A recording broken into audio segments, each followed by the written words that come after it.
Entonces, buenos días para todos. Entonces, vamos a dar inicio a la presentación del formato 1010, que es el formato de socios o accionistas comuneros asociados.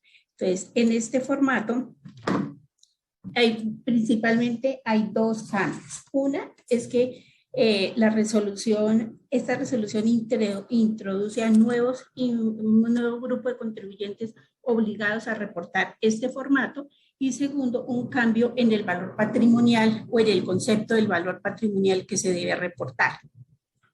Primero que todo, ¿quiénes deben reportar esta información?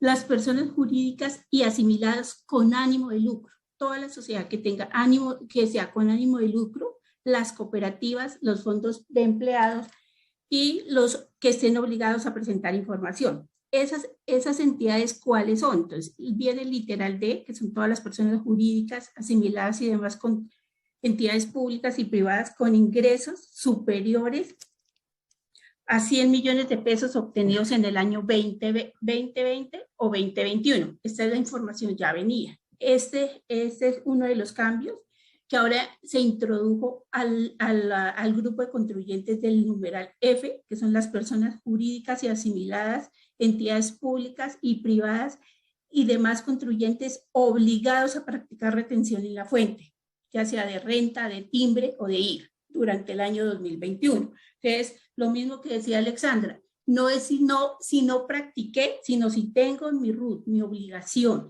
de ser agente retenedor de cualquiera de estos impuestos, necesariamente debo presentar esta información.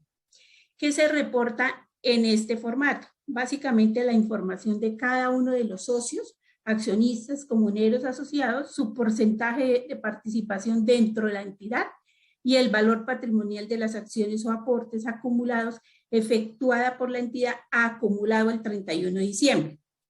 Entonces, ¿qué me dice esta resolución y cuál fue el otro cambio? Que me dice que el valor patrimonial, el valor patrimonial es el valor total de la inversión. Y ahí es donde viene toda clase de interpretaciones o 2, 3 interpretaciones que han surgido al respecto, en razón a que pues, ya se le ha preguntado a la DIAN en varias ocasiones ¿qué incluye ese valor total de la inversión o a qué se refiere ese valor total de la inversión.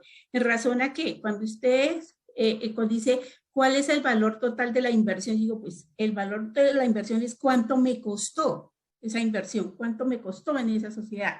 Entonces, estamos frente a, si es el costo fiscal, entonces nos preguntamos, ¿será que la administración tributaria me está pidiendo el costo fiscal? Porque en el artículo 74 raya 1 del estatuto me dice que el costo fiscal de la inversión es el costo de adquisición. Entonces, era uno de los primeros interrogantes, ¿qué es el valor total de la inversión? ¿Será que al contador le toca acudir al departamento legal para que el departamento legal hable con los accionistas y cada accionista me reporte cuál fue su costo de adquisición?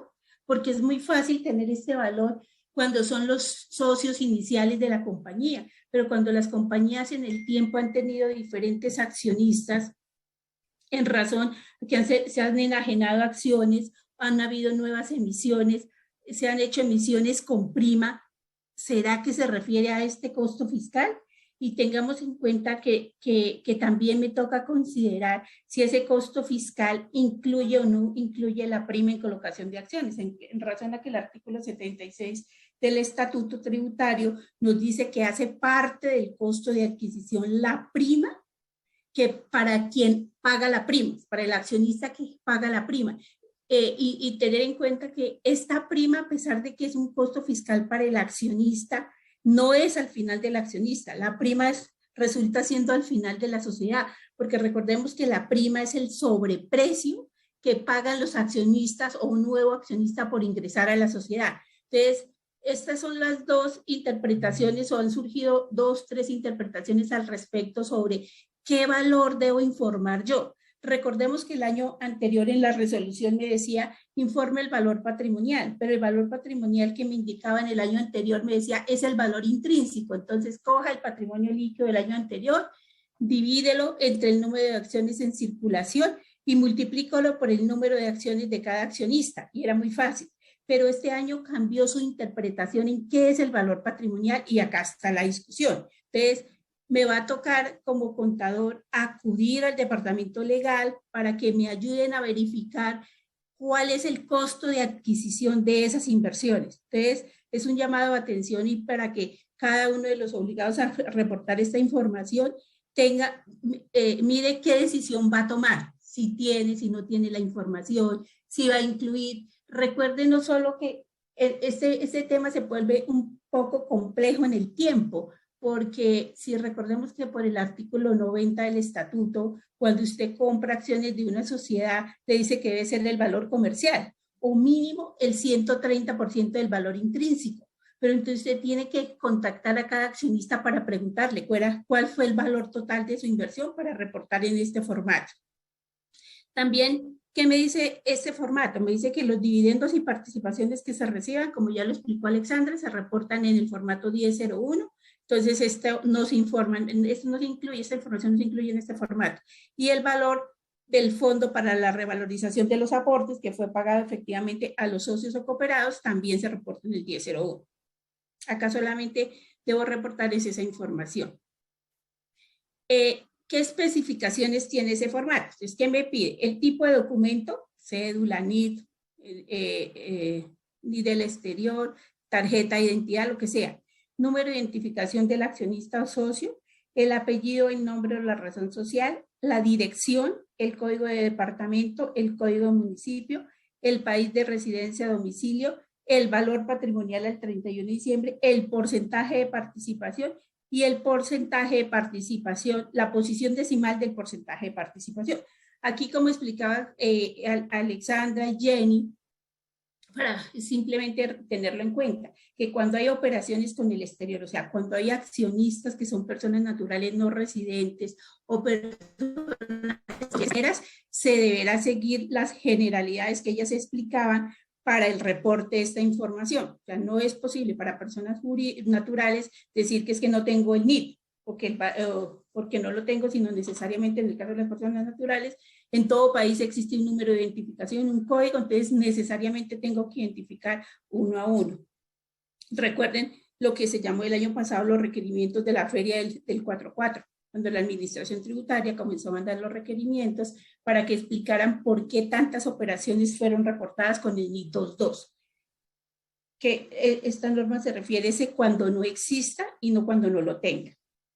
Acá vamos a ver un ejemplo, vamos a transmitir un ejemplo de cómo se reportaría con la opción 1. Te digo, si yo tengo el valor, tengo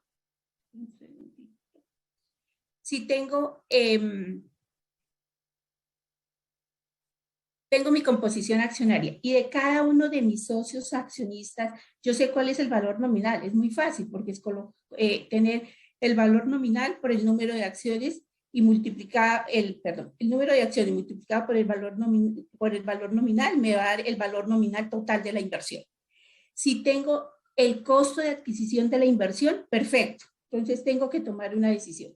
Si yo sí sé cuál es el costo de adquisición de la inversión y teniendo en cuenta que hasta la fecha de hoy la administración tributaria no se ha pronunciado al respecto, esta consulta la hemos ya elevado en 2 oportunidades y no nos ha contestado a qué se refiere cuando dice valor total de la inversión. Si es lo que a mí me costó, entonces si mi opción es reportar ese valor porque yo lo tengo, entonces ¿qué iríamos a reportar? La identificación de cada uno de mis accionistas, en este caso con la opción 1 que es el valor total de la inversión, sería lo que se reporta como valor patrimonial. Entonces vemos que acá voy a reportar es el costo de adquisición y acá efectivamente no voy a incluir la participación de cada costo en el valor total de las inversiones, sino la participación de cada accionista dentro de la sociedad. ¿Sí? En este evento, en esta columna, tengan en cuenta que se reporta en la posición decimal. Es decir, si ustedes ven en el caso del primer accionista, tiene una participación del 6.25%.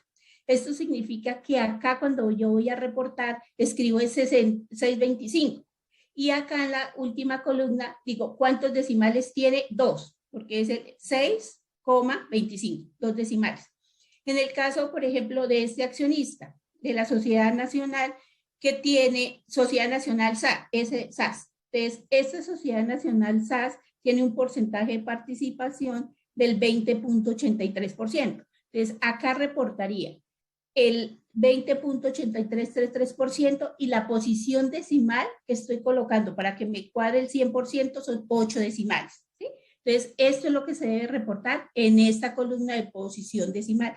En este formato hemos visto en consultas que nos han hecho nuestros clientes que normalmente se reporta mal. Entonces, el llamado de atención es, acá tiene que colocar, son los decimales que tiene este valor acá.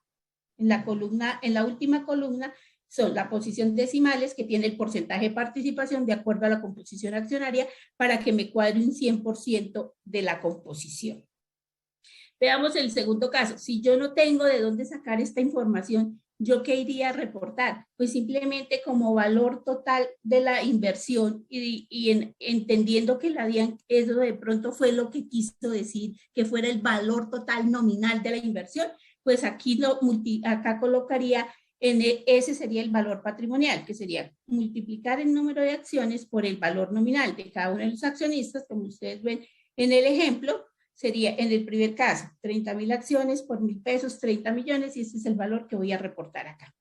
Igual aplicaría para el tema del porcentaje de participación y el porcentaje de la posición decimal, que es el mismo del ejemplo anterior. Entonces, el llamado de la atención es, tengan en cuenta qué posición van a tomar. Si nosotros en el transcurso de estos días nos llega la respuesta de la administración tributaria, les iremos a mandar un flash con la respuesta que recibimos de la administración.